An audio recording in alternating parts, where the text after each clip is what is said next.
Good evening, everyone. I'm John Narotko. I'm the principal of Jordan Jackson Elementary School. I want to thank you for taking time to join us this evening. And we're going to start our presentation in a moment related to the Phase 1 implementation of our return to school model. On the line with me, I'm going to add Denise DeGrassa. Denise is our assistant principal here at Jordan Jackson. Also going to add Nancy Byer. Nancy Byer is our assistant director of special education for the elementary level. And on the line, we have Teresa Murphy, our superintendent of schools, and Mike Connolly, our assistant superintendent for teaching and learning. They'll be joining us in a little bit. But Denise and Nancy will be monitoring the comment section of our site. And if you have a question as we go through, you can certainly add that to the comment section. They'll be monitoring that and may interrupt at times if there are some popular questions that have come up. We will do our best to answer as many questions as we can as we go through this. We will certainly publish a Q&A to address all the questions that come up during this session, and we will send that out to all families along with a link of the recorded session that we're presenting here tonight. So I want to thank them for doing that. Just want to ask that if you try to keep your questions in line with where we are in the presentation. As we get close to the end, if your question doesn't seem like it'll be answered, then certainly jump in and post that. And we, like I said, we will do our best to answer. With that, I'll go through our agenda for today. Again, this live meeting is for the purposes of covering the Phase 1 of our reopening plan, which is remote learning. In the title you saw, Remote for Most. I'll get to that shortly as I go through the description of remote learning. And again, our district plan is to transition to the hybrid model on October 12th. Talk about that transition a little bit more as we get into the presentation. We will host another live family event closer to that date as well. As I mentioned, the comment section will be monitored throughout the presentation. We'll talk today about materials distribution for students to prepare for the remote learning reopening. And as I mentioned, Superintendent Murphy is on the line, and she will be jumping in to talk more about the virtual remote cohort as I present it and help with any clarifying comments or questions. We'll get into some next steps. And right now, as far as the schedule goes, we'll break at 7:45 and continue on with our third grade families. And I will also invite any families that are new to our school district. We've had a lot of registrations recently to please stay on for that time. There'll be some information that can be beneficial for your families as well. With that, I want to again acknowledge Assistant Superintendent Mike Conley for teaching and learning. It's on the line. I know that Superintendent Murphy helped to launch 2 different return to school committees in the spring and into the early summer. One was a return to school safety committee headed up by our Assistant Superintendent of Finance and Operations at Donahue, our head nurse, Christine Dooling. A lot of work that they have done that certainly will take effect as we move into that transition model for the hybrid model. But tonight I want to focus our attention on the work that was done by the Committee for Teaching and Learning. In both committees, we have focused on 3 different models in preparation for in-person with safety guidelines, fully remote, and then the hybrid model of alternating cohorts. Again, there were parent representatives, guardian representatives on both committees, as well as teachers, administrators. And for us at Jordan Jackson, we were able to access a lot of information from our students through our student surveys that we submitted during remote learning in the spring, but also prior to working through these plans. I want to acknowledge our teachers, Raina Friedman and Mike Cripps, for their dedication to the committee, as well as our parents, Todd Borland and Jamie Slaney. And of course, Mr. Grasso, who went along with the ride as well and contributed to the team. Both committees' work, amongst other information, is posted on our district return to learning site. Again, is a lengthy document that is there with some very good detailed information. I encourage you to read through that. Again, the district's plan is to enter this remote phase 1 September 16th, students start, and then the transition to the hybrid phase 2 after October 12th. So that transition will take place as of now, October 13th through the 16th will be the first week. I wanted to spend some time talking about remote learning 2020, the fall version.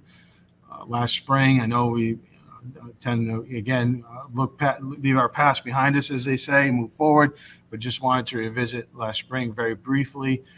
Remote learning objectives were different. Towards the end of the school year, the guidance that we received from the DSE framed a lot of what we did. One-stop shopping for the grade level websites for our families, also helping to ensure that all families get the same product that we from our teachers, and then at the same time behind the scenes working to train all of our staff on all the tools that we needed to engage students in their remote learning. It was more of a flexible schedule. Students had options, and those options were intended to meet a variety of needs. But we all know that when students have options, students of any age may have a tendency to choose the one that is most efficient, especially when they're working more independently. Certainly, we considered screen time during that remote time in the spring, and integrating specials in social studies and some project-based learning and science. And teachers were providing feedback at that point. As you can see this fall, as we start the school year, much different objectives, and which would result in a much different experience for students, staff, and families. Looking to funnel all of the teacher-directed classroom-specific instruction, utilizing the G Suite, particularly Google Classroom.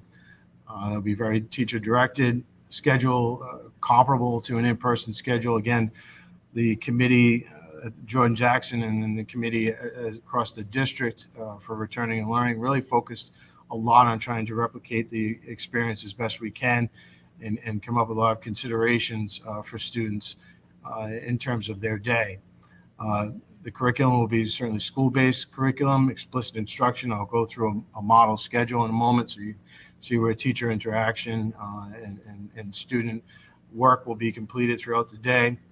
Certainly assessment, grading, and attendance will all be implemented through this model in the fall. And with all of that too, and in addition to the other things that you see on the screen, comes student engagement. And in elementary school really fires on all cylinders when our students are engaged. It's been obviously beneficial to them, our staff, and families. Certainly giving screen time considerations as well.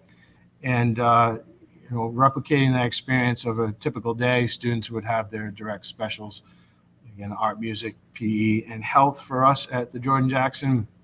And as we were doing prior to COVID and remote learning, we've been integrating and working to integrate science, social studies into our core academic instruction in ELA and math, as well as engage students in STEM and project-based learning.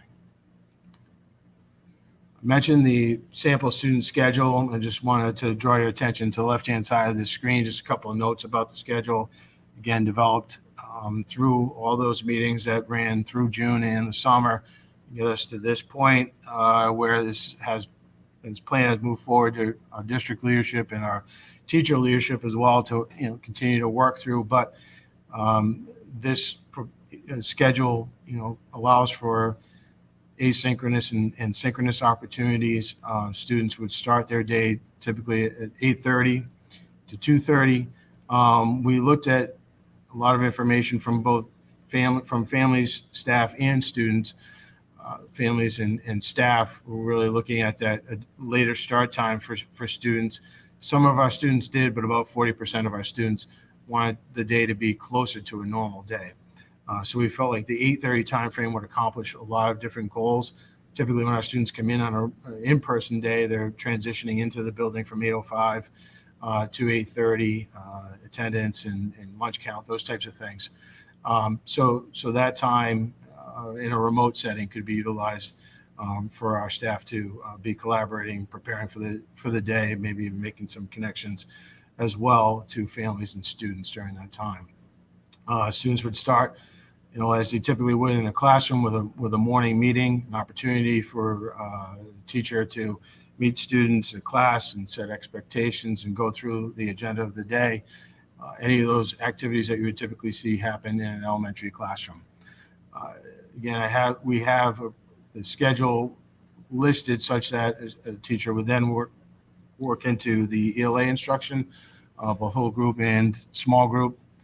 And then you have lunch and a wellness break during that time to provide some physical movement, non-screen time, and then your whole group math lesson and your small group math lesson. So I don't want to stop there because, again, this is where some flexibility will come in individual classroom schedules. Our task was certainly provide a model sample schedule for our students, but for a variety of reasons, an everyday in-person schedule, students will receive a class-specific schedule, and that will be the case in a remote environment. It will vary a little bit to this, mainly because for a few reasons. One, we're so driven on the small group instruction, trying to meet the needs of every individual learner. During that time, a lot of things happen. Teachers meet with their certainly individual groups. We also have special education service providers that may provide some additional instruction to students. And then going to throughout that small group time frame, we also would have interventionists and opportunities for students to experience enrichment in their curriculum during those moments. In addition to that, every student classroom has a different time in which they would go to their specials: art, music, PE, and health, as I mentioned. So in a typical schedule, that would take place at varying times in each classroom. Throughout the course of the day, as I mentioned previously, we'll be looking to integrate the science and social studies time, STEM time, project-based learning throughout the day. So some individual classrooms on individual days may juggle the science and social studies a little bit differently. But again, this would be a solid framework for a student to follow. That independent work time would be another opportunity to work in some non-screen time. Again, is work in our project-based learning, allow for some additional teacher time for collaboration and some work across the grade levels.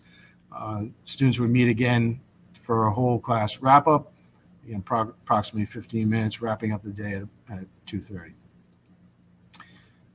This next version is the same schedule, just what I would call the sort of refrigerator version, just a grid view of what students would be doing at particular times in the day, particularly if they're trying to juggle schedules across multiple buildings, which obviously is very common.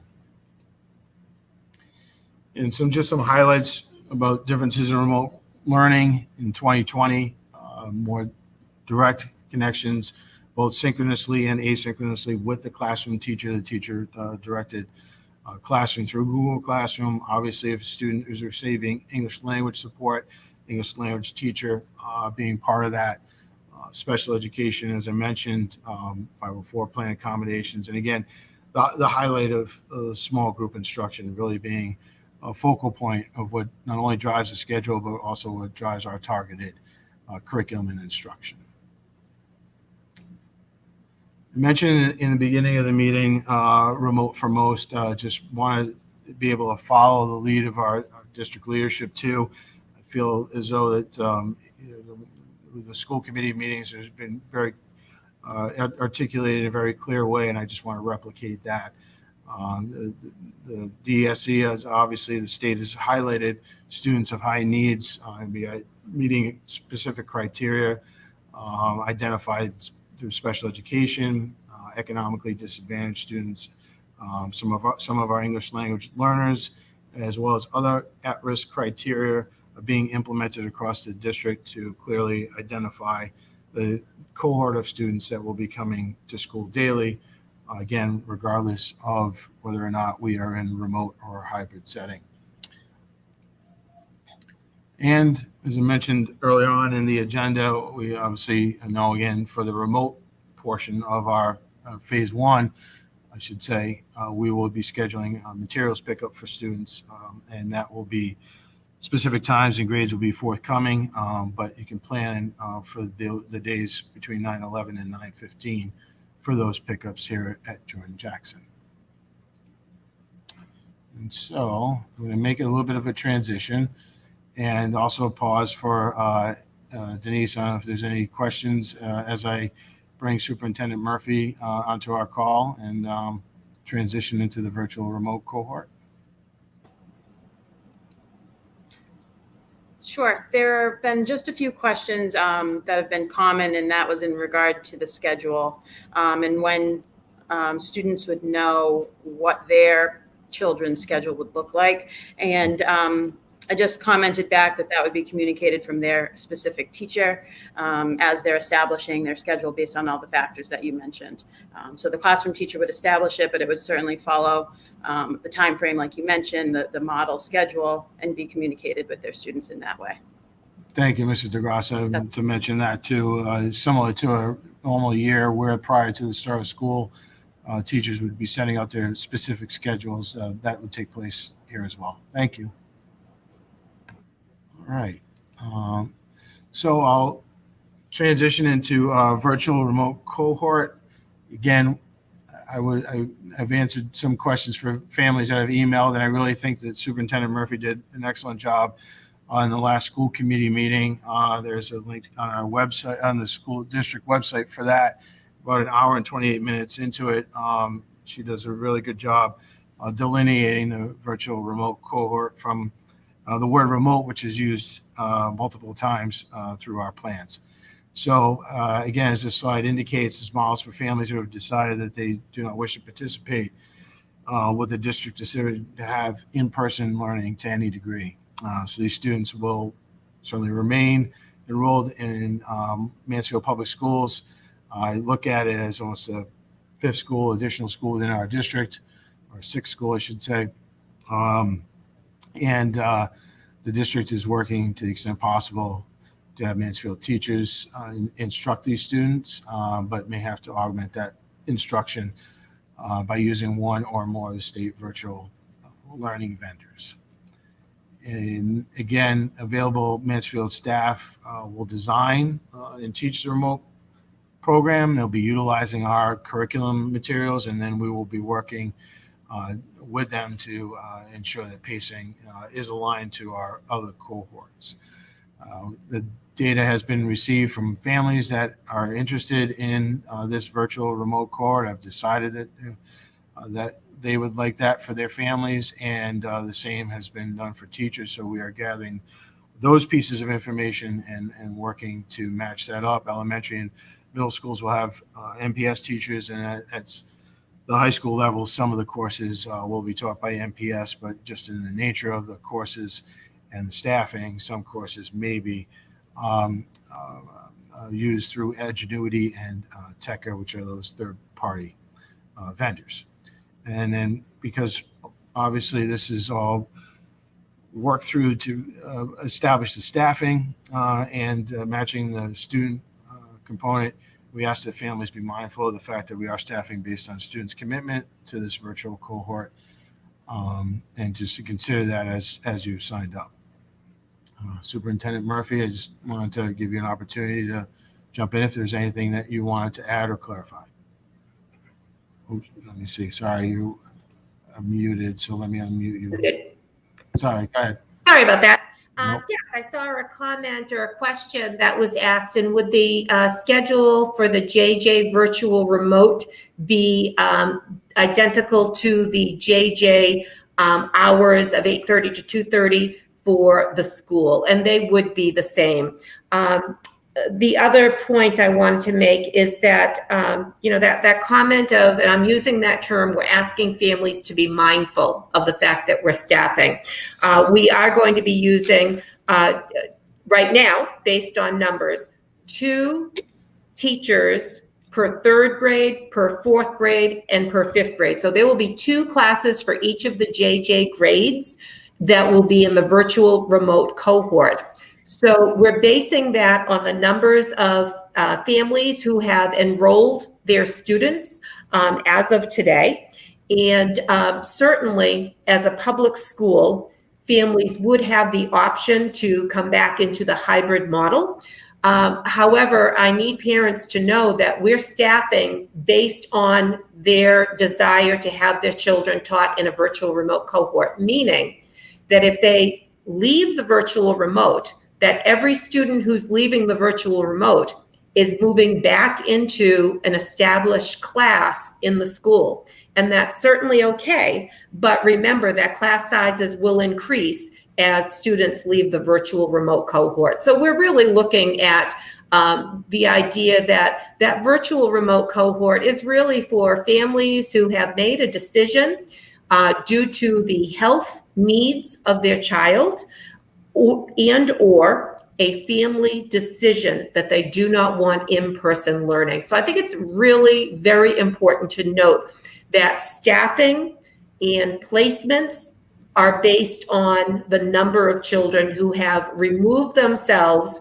from the number of classes at JJ in school. And certainly the elementary, the JJ classes, the actual classrooms will be staffed by JJ teachers.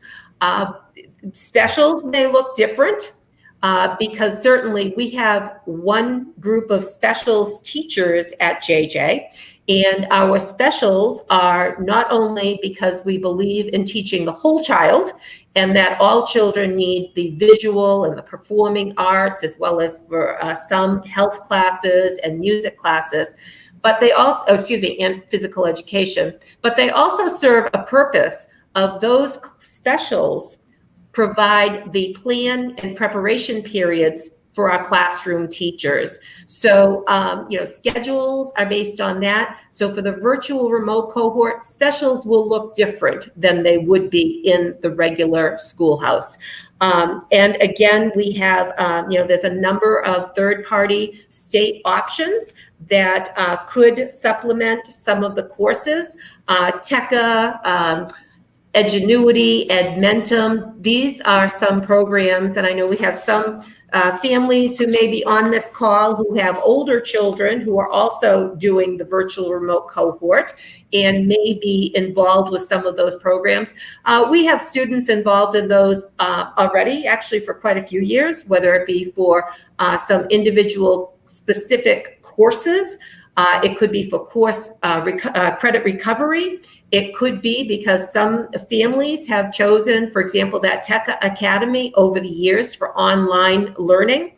And then certainly we also have students who have some remedial work, particularly during the summer school, through those opportunities. So, but for now, we're looking at, based on the numbers of families who have enrolled their students in the virtual remote cohort, there'll be 2 third grade classes, 2 fourth grade classes, and 2 fifth grade classes taught by Mansfield Public Schools elementary teachers.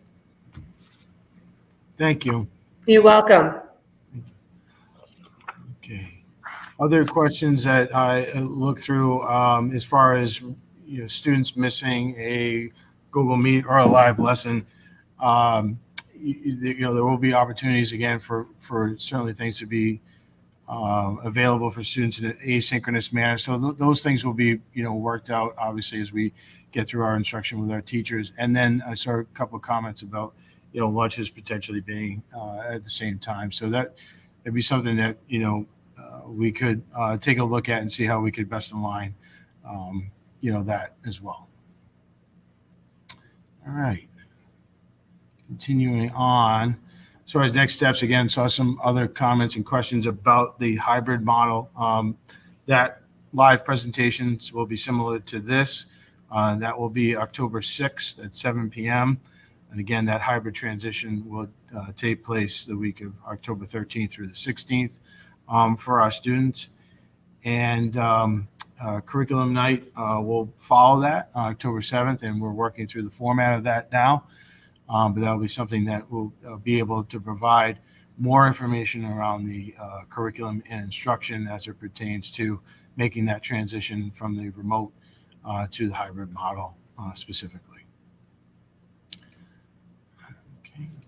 And so with that, I'm going to pause for any additional questions we may address before we ask our third grade families and our incoming third grade families, as well as some families that might be new to Jordan Jackson, to hang on while we cover a few points specific to them.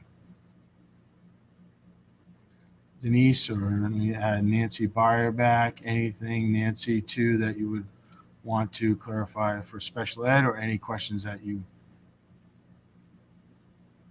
I think we've answered a lot of it. There was one question regarding are teachers going to be reaching out to parents prior to September 16th? Like a Google Meet, kind of like for the open house. Open house itself,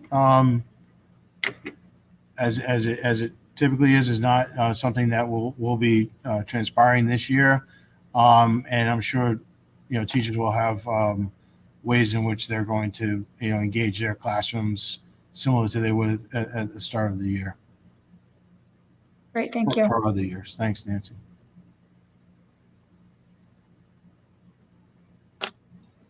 Okay. I'm going to give everybody a couple of minutes. I want to thank those of you that tuned in so far. I appreciate you taking time from your schedules. Again, if your question wasn't answered, we are going through these, and we'll provide a frequently asked question document that will go out in addition to a link to view this recording again. And thank you again for your time, and I'll ask that we transition to our third grade welcome. Okay. Now, for our third grade families and also our incoming families from other districts, we did recently send out a link to some of the things that we've done to transition our second grade students. A little welcome video. Big part of it was driven by our student council members who were third graders last year. So I was very excited to help them put that video together, a little virtual tour of the school. We'll make sure that we include that in future communications as well. So if you didn't see that you will be able to access that, as well as the link to the pre-recorded live incoming third grade family orientation that we held in the spring. Certainly a lot of that information was based around a typical year in transitions in light of some of the uncertainty about the direction that we would eventually be heading in. But there was still some really good information in there that we'll share with all of you. And, just on, again, behalf of the staff at Jordan Jackson, I want to take the opportunity to welcome you officially as we begin this school year. Jordan Jackson is an incredible community of staff, dedicated staff, families, and students. It really is a place that we get excited about on a daily basis. This has really clearly been difficult for all of us at the elementary level because it's just such a fun, vibrant building that comes to life only when students are here. It's going to be very hard to replicate remotely, but we will certainly do our best to do that. There are certainly a lot of things that we're focused on to help with that that social, that emotional transition to a school. We're one district that transitions students at additional time, other districts don't. So that's something that we're very sensitive to all along the way, and we'll continue to put that in the forefront of what we do to help all of our students come back to the school year, but particularly those who are moving from Robinson or even coming in from a different district. The curriculum transition, we spent quite a bit of time collaborating with both the Robinson staff and our staff here. We do know that students transition to spending a good amount of time both in English language arts and math, comprehending what they're reading.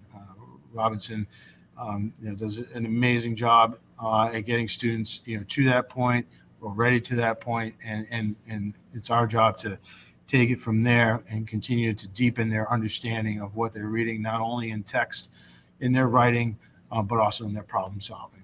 We do know that folks coming from Robinson certainly experience, like all of the students experience a different remote learning in the spring, but particularly a big difference from what our students did. We'll be utilizing the G Suite, obviously more here at Jordan Jackson, but we will be spending a lot of time with our third grade students, helping them to understand the tools, to get to use the tools, navigate them. So, please don't feel as though you have to sign your students up for any crash courses in Google. We will be helping them along the way. Certainly assessment and curriculum pacing is a concern at every grade level, but, particularly at this level, we'll make sure that we are meeting the students where they're at in terms of their needs. And our assessments are certainly include how students are reading and fluently, but also how they're comprehending. So our teachers are going to spend a lot of time getting to know them as readers, as learners, and our goal is to have them be engaged and be very passionate about coming to school every day. It's something that, again, we are as a staff to welcome our students, but our goal is to create passionate learners in our building and welcome them into that environment. I mentioned the staff collaboration between both schools. That applies for general ed, special ed, occupational therapist, speech, counseling staff. Everybody really comes together to do all we can to not only exchange the data and the information on students, but also the intangibles. So we're, again, working on a lot of different information. We know that the DESE, set essential standards at the end of last year that, we've assessed, and we can assess where students are with that and then adjust our curriculum pacing accordingly. So there's a lot of information on one slides for our families that are joining us here at Jordan Jackson from Robinson. But I think those are some of the areas that we really wanted to highlight. And I'll pause now for Denise and or Nancy that may have been looking at some of our questions and want to interject.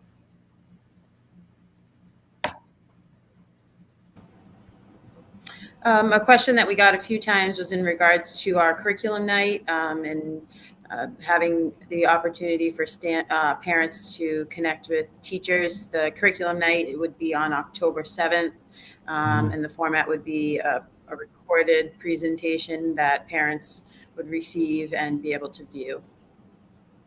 So that question came up a few times. Okay. Thank you, Denise. Sure. Okay. Anything else from Ms. Byer you want to add? I think we're getting to the rest of the questions slowly, but I think we're answering the rest of them. Thank you. Okay. Okay. Again, this is certainly an awkward way to run a parent meeting, but one that we're all getting used to. So I, again, want to thank you all for taking the time to tune in. Again, we'll follow this up with a list of questions that we can call from this comment section that we haven't gotten to, weren't able to address, and then publicize that along with a link to this recorded video. And Mr. Narako, when will placement letters be sent home to families? Placement letters are scheduled to go home September 9th from the district. So, Excellent. Thank you. thank you. That's something I didn't include in the presentation. Thank you. Okay, thank you, everybody. Thank you for my co-hosts and special guests, and thank you, families, for all your support through all of this. And we're always available beyond these opportunities to address any of your questions or concerns. So feel free to contact myself, Mrs. DeGrasso, or Ms. Byer, and we'll help you in any way that we can. Thank you all. Take care.